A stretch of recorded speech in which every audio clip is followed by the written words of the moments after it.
जब तक किसान नहीं संपन्न होगा, देश संपन्न नहीं हो सकता। जिसका जलवा कायम है उसका नाम मुलायम है। आपने ये नारा जरूर सुना होगा, नहीं सुना तो ये सुन लीजिए। धरती और गगन में अब तक जिसका जलवा कायम है, जिसने कभी न झुकना सीखा, जिसने कभी न झुकना सीखा, उनका नाम मुलायम। धरती पुत्र कहे जाने वाले मुलायम सिंह सिफई के एक किसान परिवार में पैदा हुआ एक आम सा साधारण सा लड़का कैसे उत्तर प्रदेश की राजनीति का ध्रुव बन जाता है, आज इस वीडियो में हम जानेंगे। साथ में ये भी जानेंगे कि धरती पुत्र कहे जाने वाले मुलायम को कैसे मुल्ला मुलायम भी कहा जाने लगा। यूं तो यूट्यूब में बहुत ढेर सारी वीडियो हैं, लेकिन इस वीडियो में आपको कुछ डिफरेंट मिलने वाला है, बहुत ही सरल और आसान शब्दों में। समाजवादी पार्टी के संस्थापक अखिलेश यादव के पिताजी मुलायम सिंह यादव भूतपूर्व मुख्यमंत्री और रक्षा मंत्री भारत सरकार के, कैसे इन्होंने सिफई से दिल्ली तक का सफर तय किया, आज इस वीडियो में हम जानेंगे। नमस्कार, मैं हूं लेखराज और आप देख रहे हो लेखराज आर का शौक यूट्यूब चैनल। तो चलो वीडियो शुरू करते हैं।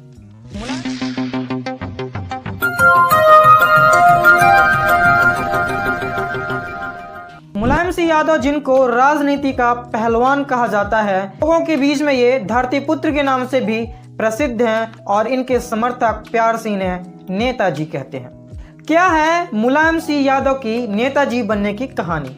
मुलायम सिंह यादव अपने राजनीतिक जीवन में 3 बार मुख्यमंत्री बने, 8 बार विधायक बने और 7 बार सांसद भी बने थे। मुलायम सिंह यादव 1996 में भारत के रक्षा मंत्री भी थे। मुलायम सिंह यादव के समय ही सुखोई विमान की डील हुई थी, जो आज भारतीय वायुसेना का एक प्रमुख हथियार है। मुलायम सिंह यादव कैसे एक साधारण से परिवार से निकलकर देश प्रदेश की राजनीति का सफर तय किया, चलो इस वीडियो में जानने की कोशिश करते हैं। 22 अक्टूबर 1939 को भारत के उत्तर प्रदेश राज्य के इटावा नगर के पास सिफई गांव में एक किसान सुधर सिंह यादव के घर एक बालक का जन्म होता है। पिता ने इस बालक का नाम रखा था मुलायम सिंह। अखाड़े में खुद को एक बेहतरीन पहलवान के रूप में प्रसिद्धि प्राप्त कर चुके मुलायम सिंह कैसे राजनीति के दंगल में उतरे और बड़े बड़े दिग्गज राजनेताओं को धर पटका। उनको इस राजनीतिक दंगल में उतरने का पहला मौका राम मनोहर लोहिया की पार्टी संयुक्त सोशलिस्ट पार्टी ने दिया था। संयुक्त सोशलिस्ट पार्टी के नेता नाथ सिंह ने मुलायम सिंह यादव के कुश्ती को देखकर उनसे प्रभावित होकर उनको 1967 में जसवंत नगर से विधानसभा का टिकट दिया। 28 वर्ष की उम्र में मुलायम सिंह यादव ने पहली बार विधायक बनकर विधानसभा भवन पहुंचे थे। उन्होंने अपने विधायक के कार्यकाल में ही अपना मास्टर्स कंप्लीट किया था। 1977 में जब राम नरेश यादव के नेतृत्व में जनता दल की सरकार बनी तो उन्हें पशुपालन सहकारिता मंत्रालय दिया गया। हालांकि इस मंत्रालय के मिलने के बाद मुलायम सिंह यादव को काफी ट्रोल भी मिला था कि जैसा काम वो करते आ रहे थे वैसा मंत्रालय दिया गया है। 4 मार्च 1984 को एक ऐसी घटना घटी जब मुलायम सिंह यादव ने अपने ही समर्थकों से कहलवाया कि बोलो नेताजी मर गए। आखिर क्या थी ये घटना, चलो जानते हैं। मुलायम सिंह यादव की 2 रैलियां थीं, इटावा और मैनपुरी में। मुलायम सिंह यादव ने नैनपुरी की रैली के बाद अपने दोस्त के घर मिलने गए। मुलाकात के बाद जब वो वापस आ रहे थे तो 1 किलोमीटर दूर ही उनकी गाड़ी पर ताबड़तोड़ फायरिंग होने लगी। छोटे लाल और नेत्रपाल ने सामने कूदकर धड़ाधड़ 9 फायरिंग कर दी। गोली चलने के कारण ड्राइवर का ध्यान भटक गया और गाड़ी नाले में जाकर गिर गई। ऐसे में मुलायम सिंह यादव ने अपने और अपने समर्थकों की जान बचाने के लिए एक प्लान बनाया। उन्होंने अपने ही समर्थकों से यह चिल्लाने को कहा कि नेताजी मर गए, नेताजी मर गए। यह सुनते ही फायरिंग रुक गई। हालांकि पुलिस की जवाबी कार्रवाई में छोटे लाल की मृत्यु हो जाती है और नेत्रपाल घायल हो जाता है। नेताजी ने कुछ इस तरह से सूझबूझ से अपने और अपने समर्थकों की जान बचाई थी। मुलायम सिंह वो शख्स थे जो चौधरी अजीत सिंह को मात देते हुए 1989 में उत्तर प्रदेश के मुख्यमंत्री बनते हैं पहली बार। मुलायम सिंह यादव 3 बार उत्तर प्रदेश के मुख्यमंत्री रहे थे। मुलायम सिंह यादव समाजवादी पार्टी के गठन से पहले कई पार्टियों का हिस्सा रहे थे, जिसमें राम मनोहर लोहिया की संयुक्त सोशलिस्ट पार्टी, चौधरी चरण सिंह की भारतीय क्रांति दल और भारतीय लोक दल के साथ भी वह रह चुके थे। और अंत में उन्होंने 4 अक्टूबर 1992 को अपनी एक पार्टी बनाई जिसका उन्होंने नाम रखा था समाजवादी पार्टी। और इस पार्टी का चुनाव जो चिन्ह है वह साइकिल है। हालांकि इसकी एक बहुत बड़ी कहानी है कि जब पहली बार वो चुनाव के लिए निकले थे तो साइकिल पर ही निकले थे, यानी कि मुलायम सिंह यादव की राजनीतिक जीवन की शुरुआत ही साइकिल पर चढ़कर हुई थी। अगर ये कहें तो कोई अतिशयोक्ति नहीं होगी। मुलायम सिंह यादव अपने जिंदा दिली और हाजिर जवाबी के लिए भी जाने जाते हैं। एक ऐसा ही मौका था जब संसद में जब बाजू में सोनिया गांधी बैठी हुई थी और उस समय उन्होंने सदन में कुछ ऐसा कह दिया था जिससे पक्ष और विपक्ष दोनों ही भौचक्के के रह गए थे। क्या था आप खुद ही सुन लीजिए। मैं प्रधानमंत्री जी को बधाई देना चाहते हैं। प्रधानमंत्री जी, आपने भी सबसे मिलजुल करके और सबका काम किया, ये धन्यवाद आपको। तो मैं चाहता हूँ, मेरी कामना है कि जितने माननीय सदस्य हैं दोबारा फिर जीत जाएं। इसमें मुलायम सिंह यादव ने 2019 में प्रधानमंत्री मोदी को दोबारा प्रधानमंत्री बनने की बधाई दे डाली थी। वरिष्ठ पत्रकार अभय दुबे मुलायम सिंह के बारे में कहते हैं कि ये सामाजिक न्याय के चैंपियन थे। मुलायम सिंह यादव जब पहली बार सीएम बने थे तो उन्होंने एक निर्णय लिया था। वो निर्णय ये था कि अब उत्तर प्रदेश में जितने भी सरकारी कामकाज होंगे वो सिर्फ हिंदी में होंगे, न कि अंग्रेजी में। इस पर दिल्ली में बैठी अंग्रेजी मीडिया ने बहुत चीख पुकार किया था। मुलायम सिंह यादव को आमतौर में लोग यादवों का नेता मानते थे, लेकिन यह पूरी तरह से सही नहीं है। मुलायम सिंह यादव से ब्राह्मण, राजपूत और वैश्य भी जुड़े हुए थे। हालांकि उनके मुख्य वोट बैंक का जो आधार था वो यादवों और मुसलमानों का वोट था। मुलायम सिंह यादव ने देश और प्रदेश के भलाई के लिए लॉ ऑफ ऑर्डर को मेंटेन करने के लिए बहुत सारे साहसी कदम भी उठाए थे। ऐसा ही कदम उन्होंने 1990 में उठाया था और ये कदम था अयोध्या में कार्य सेवकों के ऊपर फायरिंग करवाने का, जिसे हम अयोध्या गोलीकांड के नाम से भी जानते हैं। क्या है इस अयोध्या गोलीकांड की पूरी कहानी, चलो जानते हैं। यह घटना है 30 अक्टूबर 1990 की, जब कार सेवकों और साधुओं की भीड़ हनुमानगढ़ी की ओर बढ़ता चला जा रहा था। इस भीड़ को रोकने के लिए मुलायम सिंह यादव ने जो किया उसके कारण उनको बहुत कुछ झेलना पड़ा। यहाँ कार सेवक शब्द संस्कृत भाषा से लिया गया है। कार का अर्थ होता है हाथ और सेवक का अर्थ होता है सेवा। जो निस्वार्थ भाव से निःशुल्क सेवा करने वाले लोग होते हैं उन्हें कार सेवक कहते हैं।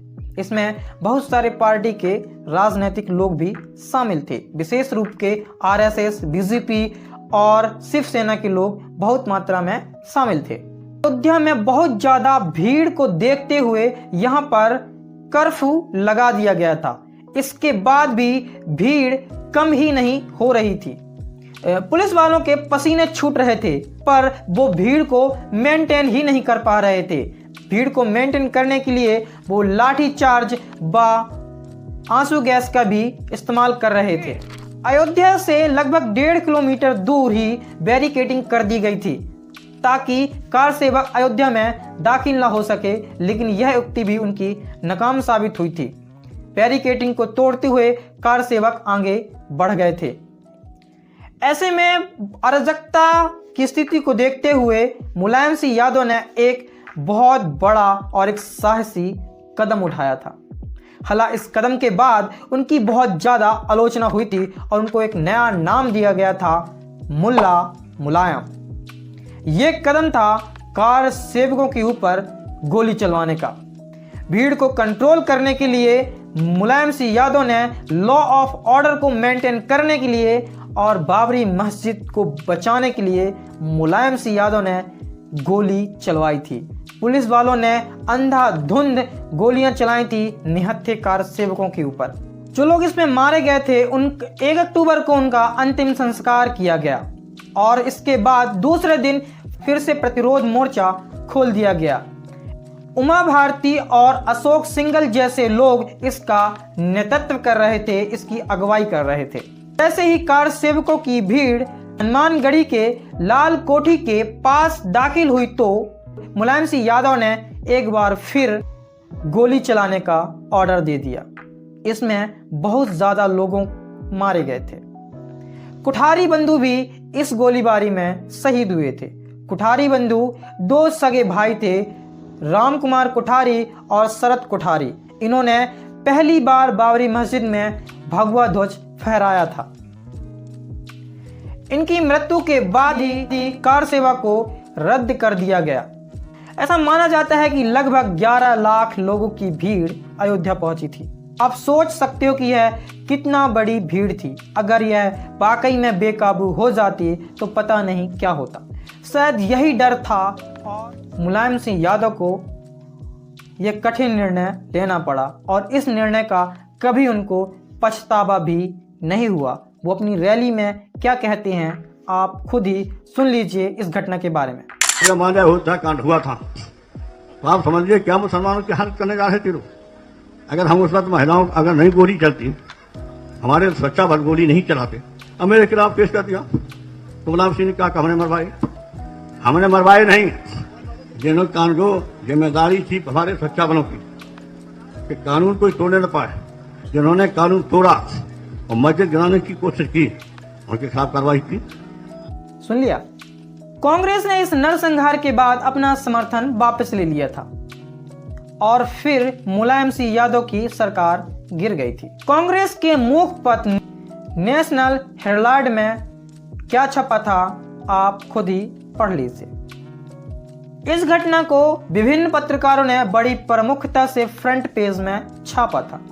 सरकारी आंकड़ों के अनुसार 40 लोगों की मृत्यु हुई थी और अनेकों लोग घायल हुए थे। पर पुलिस वालों पर यह आरोप लगाया जाता है कि पुलिस वालों ने मृतकों की संख्या को छुपाया है। मृतकों की संख्या को छुपाने के लिए उन्होंने लाशों को बोरे में भरकर सरजू में फेंके थे। कुछ को जला दिया गया था। लिब्रायम आयोग की रिपोर्ट के अनुसार 28,000 उत्तर प्रदेश प्रांतीय सशस्त्र कस्टोबुटरी के जवान तैनात थे। लगभग 40,000 कार सेवकों में से सिर्फ 10,000 कार सेवक ही अयोध्या में दाखिल हो पाए थे। ये इस आयोग का कहना है। अयोध्या गोलीकांड वो घटना साबित हुई जो मुलायम सिंह यादव के सफेद कुर्ते में किसी काले दाग की तरह थी।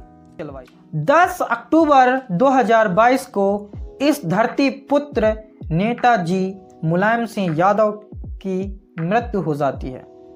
समाजवादी के संस्थापक धरती पुत्र मुलायम सिंह यादव को उनके समर्थक और यहां तक कि भारतीय राजनीति विशेष करके उत्तर प्रदेश की राजनीति में हमेशा याद किया जाएगा उनके योगदान और उनके कार्य को। हालांकि उनकी कार्यों की फेलिस्ट बहुत लंबी है, एक वीडियो में कवर करना मुश्किल है। कमेंट करोगे तो उनकी जीवन से रिलेटेड कई ऐसी घटनाएं हैं जिस पे विशेषकर उनके पहली बार मुख्यमंत्री बनने की घटना पर मैं वीडियो जरूर बनाऊंगा और उसके लिए आपको कमेंट करना होगा। कमेंट में मुझे ये भी बताना कि आपको ये वीडियो कैसी लगी और अगली वीडियो आपको किसके बारे में चाहिए। तो मिलते हैं किसी और वीडियो में किसी और न्यू जानकारी के साथ। तब तक के लिए मुझे दीजिए इजाजत। नमस्कार।